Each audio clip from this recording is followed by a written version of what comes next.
आइए बच्चों quadratic equation chapter पढ़ते हैं। ठीक है, तो हमारा अलजेब्रिक एक्सप्रेशन होता है क्वाड्रेटिक इक्वेशन का ax² plus bx plus c equals to 0।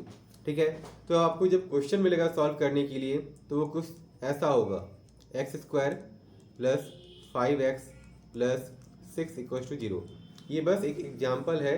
ठीक है, इस तरह का जब आपको न्यूमेरिकल फॉर्म में या नंबर के फॉर्म में या आपको देखना पड़ेगा जब आप क्वेश्चन सॉल्व करते हैं। ठीक है, चलिए अब यहाँ पे सबसे पहले हम लोग देखेंगे कि ये एक्चुअली क्या है।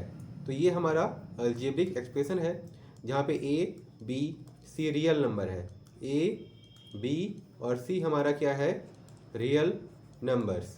ठीक है, ये तीनों रियल नंबर हैं और एक कंडीशन है कि a should not be equal to 0।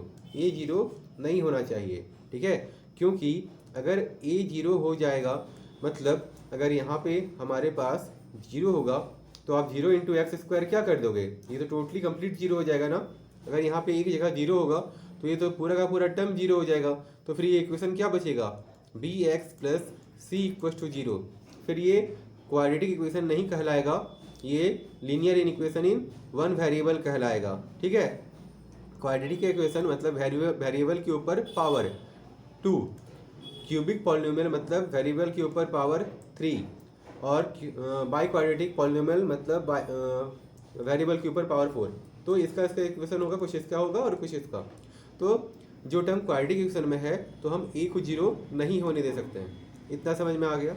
चलिए अब कुछ समझते हैं रूट्स के बारे में। ठीक है, अब जब हम लोग लीनियर इक्वेशन सॉल्व करते थे, जैसे मान लीजिए 3x प्लस 5 या 3x प्लस 6 इक्वल टू 0।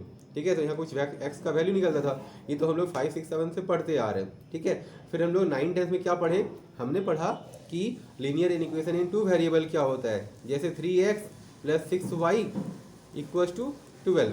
ठीक है, तो और एक अगर आप लीनियर इक्वेशन इन टू वेरिएबल पढ़ रहे हैं तो क्योंकि यहाँ पे 2 वेरिएबल है तो आपको 2 इक्वेशन चाहिए इसको सॉल्व करने के लिए। खैर हम लोग तो क्वाड्रेटिक इक्वेशन पढ़ रहे हैं, ये आपको बस बताना था कि ये कैसा दिखता है। चलिए अब देखते हैं क्वाड्रेटिक इक्वेशन। ये है हमारा ax² plus bx plus c equal to 0। अब क्योंकि इसका भी वैल्यू निकलता था, यहाँ पे x का वेरिएबल का वैल्यू निकलता था, यहाँ पे x और y दोनों का वैल्यू निकलता था, है ना। तो अब हम लोग यहाँ पे देखेंगे कि x के 2 वैल्यू निकलेंगे। ठीक है, तो जो x का जो वैल्यू आएगा, x का जो आंसर आएगा ना, वो 2 आएगा, 2 अलग अलग नंबर, और उन्हें हम क्या कहेंगे, रूट्स कहेंगे। क्या कहेंगे, उन्हें हम रूट्स कहेंगे, ROOTS, रूट्स। ठीक है, तो वो 2 आएगा तो उसका नाम हम लोग अल्फ़ा और बीटा कहते हैं कॉमनली। ठीक है, क्वाड्रेटिक इक्वेशन के टर्म में अल्फ़ा बीटा उनका नाम दे दिया जाता है। चलिए उनको अल्फ़ा बीटा कहेंगे। ठीक है, अब मान लो जो आपका x का आंसर है, जैसे यहाँ पे x का आंसर कितना आएगा, यहाँ पे x का आंसर आएगा मान लो 3x प्लस 6 इक्वल टू 0 है, तो 3x इधर रहेगा, 6 इधर आएगा तो -6 हो जाएगा, x इक्वल टू -6/3।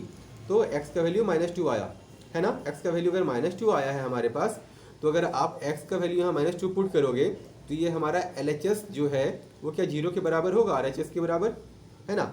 इक्वेशन का मतलब तो ये होता है ना कि वो सेटिस्फाई करना चाहिए अगर उसका वैल्यू आया। ऐसे तो रैंडमली हम लोग कुछ पुट कर देंगे, 10, 12 कुछ भी अगर अपने मन से पुट करेंगे तो ये तो वैल्यू सेटिस्फाई नहीं करेगा 0 के बराबर, ये तो होगा नहीं, तो उसका वैल्यू हमें निकालना पड़ेगा। उसी तरह जब x का 2 वैल्यू निकलेगा तो वो इस इक्वेशन को सेटिस्फाई करेगा।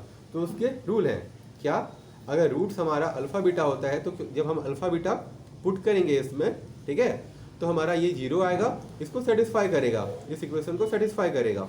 ठीक है, और जो रूट्स आएंगे वो इनके सॉल्यूशंस हैं। इतना समझ में आ गया। चलिए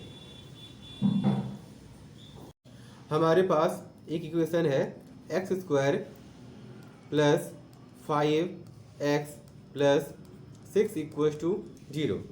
ठीक है, अब हमें इनका आंसर निकालना है, तो हम इसको 2 तरीके से सॉल्व कर सकते हैं। ठीक है, देखो एक तो हम लोग फैक्टराइज मेथड यूज़ करेंगे, फैक्टराइज मेथड यूज़ करेंगे, और एक यूज़ कर सकते हैं फॉर्मूला मेथड। ठीक है, फॉर्मूला मेथड। तो फैक्टराइज मेथड में क्या होता है ना, फैक्टराइज मेथड में आपको क्या करना पड़ता है, ध्यान से सुनना इस बात को, बहुत इंपॉर्टेंट तरीके से, बहुत ध्यान से सुनना आप लोग, ये बात बहुत इंपॉर्टेंट है। इस टर्म को हम 2 नंबर में तोड़ देंगे। ठीक है, दो तरह से, दो नंबर से तोड़ेंगे और वो दो नंबर्स ऐसे होने चाहिए कि अगर उनका सम मतलब सम या एडिशन हम कैसे भी करें तो वो 5x आए, कितना आए 5x आए, और अगर उनको हम मल्टीप्लाई करें तो वो किनके बराबर आना चाहिए, वो 6 और x स्क्वायर के प्रोडक्ट के बराबर आना चाहिए। मतलब ध्यान से सुनो, फिर से एक बार आप सुनो, ठीक है, फिर से एक बार सुनो।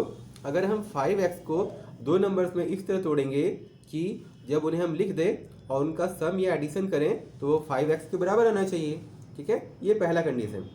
दूसरा क्या, जब इन्हें हम गुना करें, प्रोडक्ट मतलब इन्हें मल्टीप्लाई करें तो वो किनके मल्टीप्लिकेशन के बराबर आना चाहिए, 6 और x स्क्वायर के मल्टीप्लिकेशन के बराबर आना चाहिए।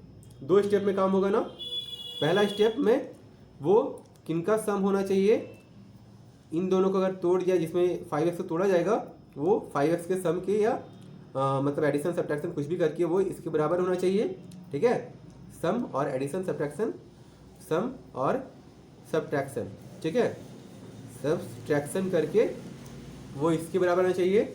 और दूसरा क्या है कि इनका और इनका प्रोडक्ट के बराबर आना चाहिए, ठीक है, प्रोडक्ट के बराबर आना चाहिए।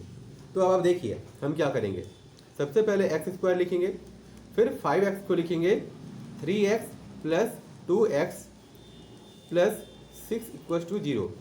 अब जो हमारा 3x प्लस 2x है, 3x प्लस 2x है, उन्हें हम जोड़ के कितना लिख सकते हैं, 5x लिख सकते हैं। तो पहला कंडीशन तो फुलफिल कर रहा है कि वो 5x हो जाएगा।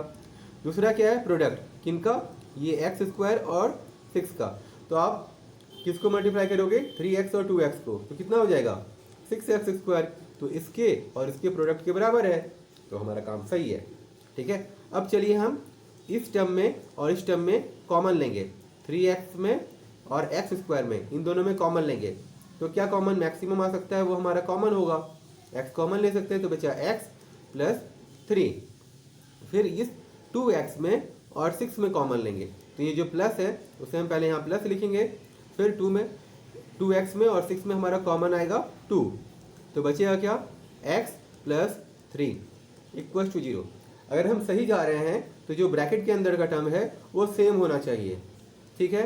तो एक हम लिख देंगे x प्लस 2 जो हमने कॉमन लिया है, x और 2 को जो हमने कॉमन लिया है उन्हें हम एक साथ लिखेंगे। फिर लिखेंगे x प्लस 3 जो हमारा ब्रैकेट के अंदर है, ठीक ना।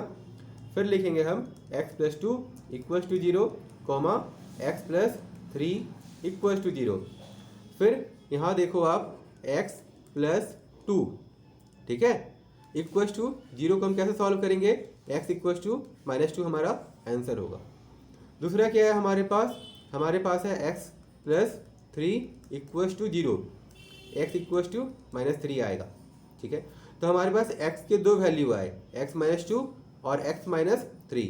तो एक को हम अल्फ़ा कहेंगे, एक को बीटा कह देंगे। तो हमारे पास x की अब दो वैल्यू हैं क्योंकि x का पावर 2 है, ठीक है ना। तो क्वाड्रेटिक इक्वेशन में हमारे पास दो वैल्यूज़ आते हैं। इतना समझ में आ गया। तो जब हम -2 को यहाँ x पे पुट करेंगे और यहाँ पे, तो जब ये इनका आंसर मतलब इनका नंबर में आंसर निकाला जाएगा तो वो 0 के बराबर होगा क्योंकि इस साइड 0 है। चलिए जब हम -5 को ही पुट करेंगे यहाँ पे ना, इस जगह पे भी और इस जगह पे भी, तो हमारा फिर से आंसर 0 के बराबर आएगा। ये था फैक्टराइजेशन मेथड।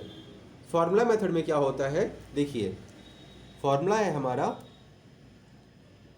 हमारा रूट इक्वल टू जो होता है -b plus minus root under b square minus 4ac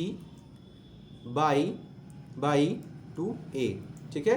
ये रूट का फॉर्मूला है। हम जब वैल्यू निकालेंगे तो ये आएगा, ठीक है ना, -b प्लस माइनस।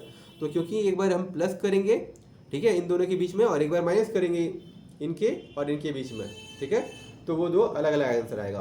तो हम लोग इसे बाद में पढ़ेंगे। फिलहाल हम लोग क्या कर रहे हैं, इस मेथड को देख रहे हैं। अगर आप देखना चाहो तो चलिए हम लोग ये भी देख लेते हैं, है ना। तो हमारे पास इक्वेशन क्या था, हमारा इक्वेशन था x square plus 5x plus 6 equal to 0।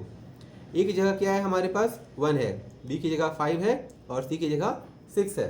तो चलिए हम लोग पुट करते हैं।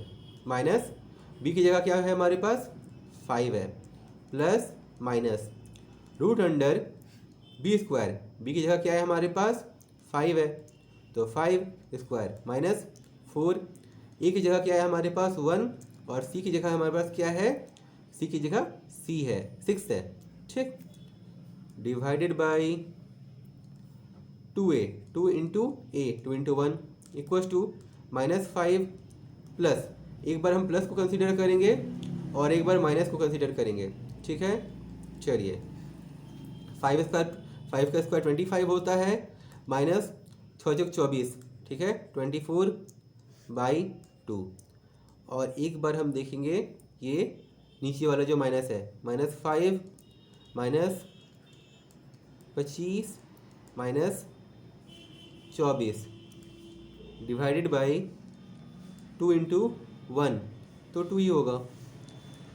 अब चलिए सॉल्व करते हैं, तो -5 प्लस रूट अंडर 1/2, तो फिर क्या होगा, रूट अंडर 1 तो 1 ही होता है ना, तो -5 प्लस 1/2 इक्वल्स टू कितना आएगा, -4/2, ये -5 प्लस 1 कितना हो जाएगा हमारा, -4 होगा ना, तो -4/2 कितना होगा, -2 आंसर होगा, ठीक है।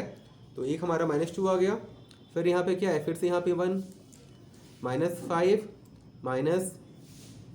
माइनस क्या हो जाएगा 1, रूट अंडर 1 तो 1 ही होता है ना, अच्छा पहले रूट अंडर 1 लिख लेते हैं, ठीक है, /2, फिर ये हो जाएगा -5 -1/2, तो हो जाएगा -6/2, तो हमारा आंसर होगा -3। तो एक आ रहा है -3, एक आ रहा है -2, तो ये तो पहले वाला जैसा ही है, ठीक है। आंसर सही आया हमारा, आंसर क्या आया हमारा,